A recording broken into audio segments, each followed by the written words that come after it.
प्रकृति की व्यवस्था अपने हिसाब से चलती है।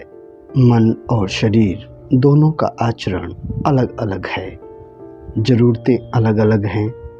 परेशानियां वहां आकर ज़्यादा बढ़ जाती है जब हम मन की ज़रूरत शरीर से और शरीर की ज़रूरत मन से पूरा करने की कोशिश करते हैं। नमस्कार, मेरा नाम एसके सिंह है और मैं सिर्फ कहानियां नहीं सुनाता, किरदारों को भी जीता हूँ। आज मैं जिस कहानी को आप लोगों के सामने सुनाने जा रहा हूँ उसका शीर्षक है वह क्यों नहीं आई, जो मेरे खुद की लिखी हुई कहानी है। आकार अब तक यह निश्चित नहीं कर पाया कि उसका पहला प्रेम क्या है। एक मल्टीनेशनल कंपनी के कॉर्पोरेट ऑफिस के टॉप फ्लोर पर विंडो के साथ का अपना बड़ा केबिन, जिससे पूरा शहर बौना दिखता हो, या फिर सपनों की एक ऐसी राजकुमारी जिसका कद लंबा हो, रंग गोरा, काली नीली आंखें, लंबे घुंघराले बाल, तीखी नाक और जब बात करती हो तो ऐसा लगे जैसे फूलों की बारिश हो रही हो। और कल्पना यहीं पर खत्म नहीं होती।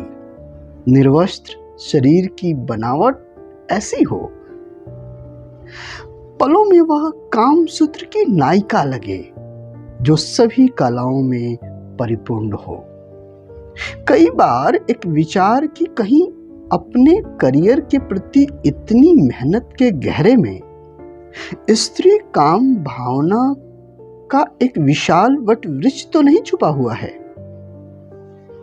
यह विचार उसको डरा जाता और इसे गलत साबित करने के बहुत सारे तर्क वह ढूंढने लगता। आकार देश के रेप्यूटेड शिक्षण संस्थान से कंप्यूटर इंजीनियरिंग की शिक्षा ली थी।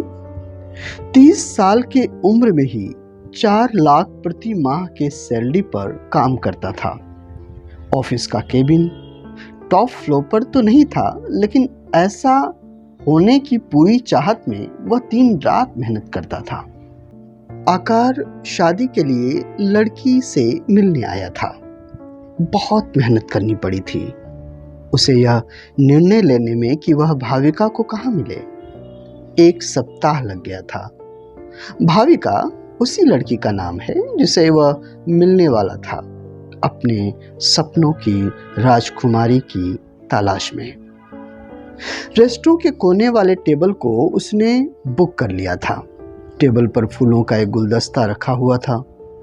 शाम के 8 बज चुके थे। विशेष दिखने का तनाव उसके चेहरे पर स्पष्ट रूप से देखा जा सकता था। वह कभी फोन की तरफ, कभी लोगों की तरफ और इंतजार में ऊँघते फूलों की तरफ। वेटर को पहले ही बोल रखा था कि वह कहीं नहीं जाएगा। वेटर मूर्ति की तरह काफी देर से खड़ा था। आकार के लिए यह मुलाकात खास थी। आकार के पिता, जो कि एक बिजनेसमैन थे, उन्होंने यह रिश्ता सुझाया था। भाविका भी एक बिजनेसमैन की बेटी थी जो अमेरिका में रहती थी। आकार ने भाविका का सोशल मीडिया प्रोफाइल पूरी तरीके से चाट रखा था। एक एक फोटो को जूम कर करके देखता कि इसमें वास्तविक और सत्य के बीच का कितना अंतर है। जो खास बात उसने पाया कि किसी विशेष लड़के के साथ उसकी रिपीटेड फोटो नहीं थी। वह फिल्म मेकिंग का काम करती थी। उसके हर एक पोस्ट में आर्ट झलकता था। भाविका अपने काम से कितना कमाती है, इसकी क्वालिफिकेशन कितनी है, इस पर किसी ने कोई विशेष बात नहीं की। सबके लिए बस इतना ही काफी था कि वह दिखने में सुंदर थी, अमेरिका में पीआर के साथ रहती है, पिता की एक लौती बेटी और संपूर्ण जायदाद की इकलौती मालिकन। पिताजी ने आकार को विशेष जोर देते हुए कहा था कि यह रिश्ता हाथ से जाना नहीं चाहिए। वैसे तो आकार अपने स्टैंडर्ड और उपलब्धियों के शिखर पर बैठा, आत्मविश्वास से परिपूर्ण था।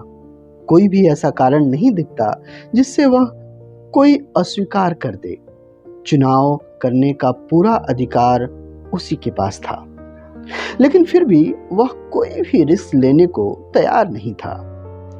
अपने सोशल मीडिया प्रोफाइल से उसने वो सभी पोस्ट हटा दी थी जिसमें वह साधारण लग रहा हो।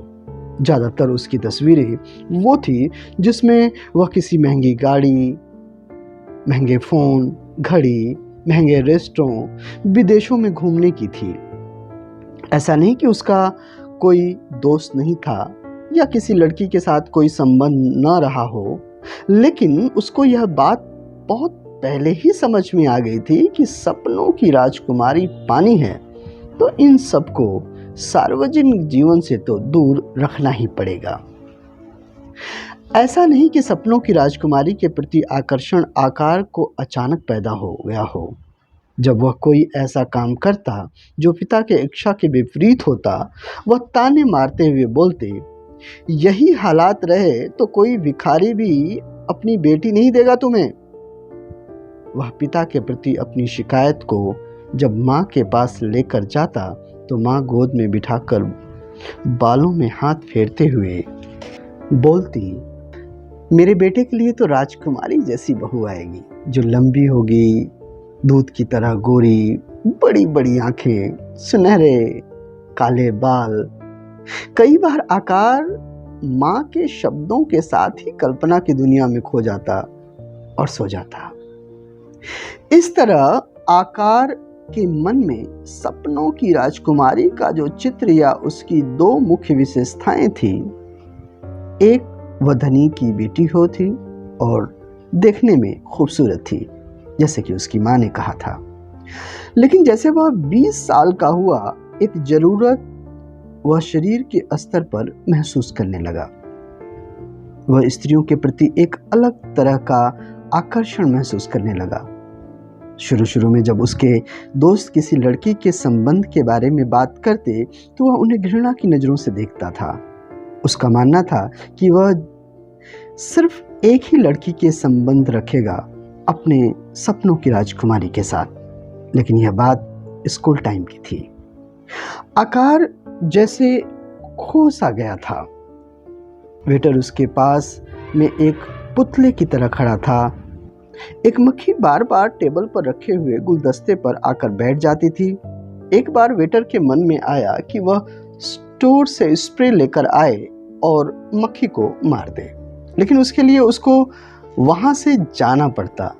लेकिन आकार ने उसे वहां से हिलने से मना किया था। इस बात का इंतजार कर रहा था कि आकार खुद उसे मक्खी मारने के लिए बोले, लेकिन आकार कहीं और खोया था। प्रकृति की व्यवस्था अपने हिसाब से चलती है। मन और शरीर दोनों का आचरण अलग अलग है, जरूरतें अलग अलग हैं। परेशानी वहां आकर ज्यादा बढ़ जाती है जब हम मन की जरूरत शरीर से और शरीर की जरूरत मन से पूरा करने की कोशिश करते हैं। अपनी व्यवस्था को बनाए रखने के लिए शरीर में उत्पन्न होने वाले काम की ऊर्जा को रोक पाना आकार के लिए उतना आसान नहीं था। उसके बाद आकार के संबंध कई लड़कियों के साथ बने, लेकिन उसमें वह अपूर्णता के साथ था। आकार को सदैव इस बात की आत्मग्लानि होती कि वह अपने होने वाली राजकुमारी के साथ धोखा तो नहीं कर रहा है। वह संबंध में तो उतरता, लेकिन उसमें पूर्णता और वास्तविकता का अभाव होता। वह डर से कांप गया। कहीं वह भाविका को पता चल गया तो? वह अपनी कुर्सी से उठ खड़ा हो गया। चारों ओर देखता तो लोग एक दूसरे से बातें कर रहे थे, लेकिन एक लगभग 40 साल का आदमी जो एक कोने में अकेला बैठा हुआ कुछ पी रहा था, वह एकटक देख रहा था। आकार को महसूस हुआ कि जैसे वह सब कुछ जान चुका है जो कुछ देर पहले उसके मन में चल रहा था। उसने वहां से अपनी नज़र हटा ली। सामने मक्खी बैठी थी। उसने गुस्से के साथ खड़े वेटर की तरफ देखा। वेटर वहां से चला गया। शायद मक्खी मारने के लिए वह कुछ लाने गया हो। आकार का फोन गनगना उठा। देखा, पापा का फोन था। हाँ पापा, भाविका से आपकी कोई बात हुई? नहीं तो, आकार ने उत्तर दिया। कोई बात नहीं, उसके पिताजी का फोन आया था। उनकी तबीयत ठीक नहीं है, वह नहीं आएगी। लेकिन अचानक पिताजी कुछ देर तक खामोश रहे। शायद वह आना नहीं चाहती है। आकार के पिता ने फोन कट कर दिया। आकार वही कुर्सी पर बैठ गया। उसके सामने ही सपनों का महल ताश के पत्तों की तरह भर से गिर गया। आखिर भाविका क्यों नहीं आई? कई सवाल एक एक करके उसके मन में दस्तक देने लगे। क्या उसने सोशल मीडिया पर कुछ गलती तो नहीं कर दी? किसी जानकार ने उसके कान तो नहीं भर दिए?